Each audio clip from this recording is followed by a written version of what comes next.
Assalamualaikum warahmatullahi wabarakatuh. Perkenalkan, nama saya Syariful Mahya dari 2A HKI Hukum Keluarga Islam. Adapun yang saya hormati ialah dosen pengampu mata kuliah kewarganegaraan, dan adapun yang saya hormati kawan-kawan yang ada di lokal 2A. Baik, adapun tujuan saya berdiri di hadapan ibu ataupun kawan-kawan yaitu untuk menjalankan tugas yang diberikan oleh dosen kita.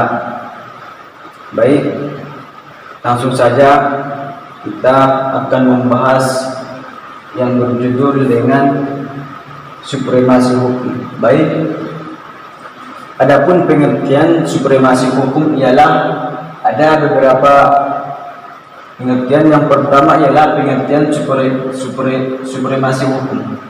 Istilah supremasi hukum adalah merupakan rangkaian kata-kata dari hukum.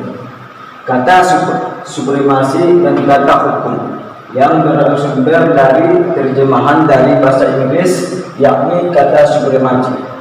Dari pengertian di atas ini, supremasi hukum ini terbagi dua bagian kata. Yang pertama supremasi dan hukum. Jadi supremasi ini berasal dari kata supremasi dari bahasa Inggris, dan dari kata supremasi dan kata law jadi supremasi ini dari bahasa Inggris menjadi supremacy of law, atau bisa disebut law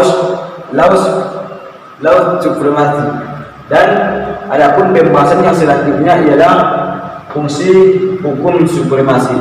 Dan adapun fungsi hukum supremasi hukum ialah yang pertama, eksistensi hukum pada hakikatnya untuk mengatur perhubungan hukum dalam pergaulan masyarakat, baik antara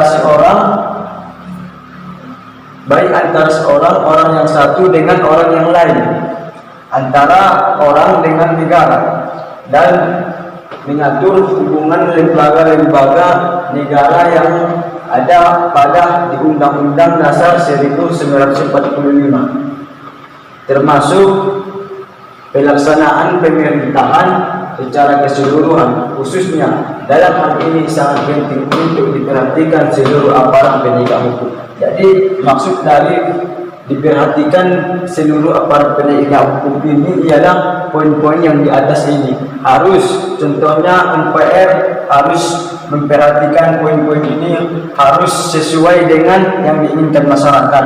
Dan adapun pembahasan yang selanjutnya ialah tujuan supremasi hukum. Adapun beberapa poin tujuan supremasi hukum. Yang pertama ialah hukum itu bertujuan untuk mencapai keadilan. Yang dimaksud ialah bagaimana masyarakat hendaknya diperlakukan sesuai hak-haknya sebagai masyarakat kemanusiaan. Jadi maksud dari tujuan yang pertama ini ialah maksudnya masyarakat harus diperlukan dengan sesuai hak-haknya kepribadiannya. Dan adapun tujuan yang kedua ialah kepastian hukum, dalam arti bahwa tindakan yang dilakukan setiap orang dengan cepat ditentukan apakah perbuatan itu melanggar dinyatakan menyimpang dari hukum yang telah disahkan. Adapun tujuan supremasi hukum yang ketiga ialah kegunaannya, berarti bahwa dalam proses kerjanya hukum itu dapat memaksa masyarakat umumnya dan penegak hukum khususnya untuk melakukan segala aktivitas selalu berkacamata pada hukum yang mengaturnya. Jadi maksud poin yang ketiga ini ialah hukum supremasi ini ialah bisa jadi untuk memaksa masyarakat hukum umumnya dan penegak hukum. Dan supaya meningkatnya supremasi hukum di Indonesia ini ialah supaya kita memandang bagaimana supremasi hukum di luar negeri. Dan adapun kesimpulan dari pembahasan saya ini ialah supremasi hukum di Indonesia diletakkan pada tingkatan yang pertama, ataupun tingkatan yang paling tinggi.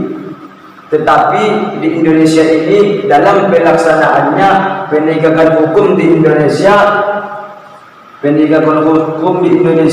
masih belum berjalan sesuai secara tepat dengan apa yang ingin diwujudkan dalam Pancasila sila kelima, yaitu keadilan sosial bagi masyarakat Indonesia. Jadi kesimpulannya ialah hukum ditingkatkan pada panggilan tertinggi, tapi cuman pelaksanaan Indonesia belum sesuai dan belum dijalankan dengan yang telah disyariatkan ataupun yang telah disahkan. Mungkin sekian pembahasan dari saya, kurang dan lebihnya saya mohon maaf. Assalamualaikum warahmatullahi wabarakatuh.